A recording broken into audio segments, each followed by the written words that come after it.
Okay, so welcome back. We have another question from the dynamics, circular motion, and a test car starts from rest on a horizontal circular track of 80 meters radius. So we have the radius of our circular path. So we usually show the radius with rho, so 80 meters. That's the first given we have, and increase its speed at a uniform rate to reach 100 kilometers per hour in 10 seconds. So basically we have the rate of speed over time, which is gonna give us the acceleration, and we need to determine the magnitude of the total acceleration of the car 8 seconds after the start. So we're looking for the total acceleration, which we talked about is going to be the square root of tangential squared and the normal acceleration. So as we can see, the car is going to go with this tangential acceleration, which we know is a constant value because it's a uniform rate. So this is constant, and we're gonna have also a normal acceleration, but we have to figure that one out 8 seconds. So let's say our 8 second is somewhere in here. So this is going to be our AT, it's going to be our AN, and what we are looking for is going to be basically the total acceleration. So from the givens that we have, we can find the AT. We have the velocity over time. The velocity is 100 kilometers per hour. We're going to divide it by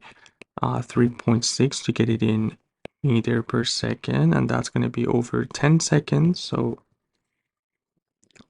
this should give us the tangential acceleration in meter per second squared. So it's going to be 100 divided by 36. So it's going to be 2.78 meter per second squared. We found the tangential acceleration, and for the normal acceleration we have the formula of the v squared over the rho. We already have the rho, but keep in mind that this v is the v at this point, which is after 8 seconds, and because we have the constant acceleration, the speed at 8 is going to be 80 times 8 seconds.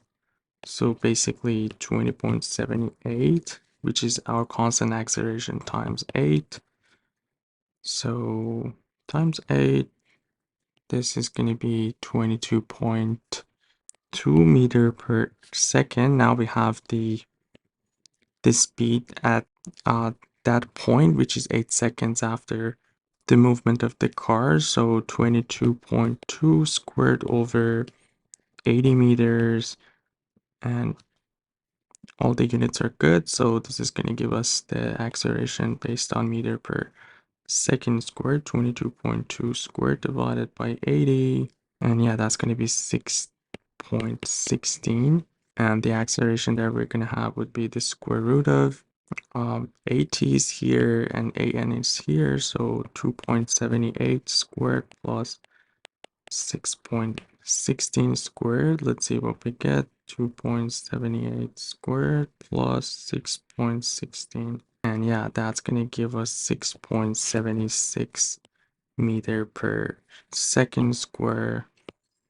And the total acceleration 8 seconds after the start. Hope everything was clear. Let me know if you guys have any questions. You guys take care. I'll see you in the next video. Have a good one.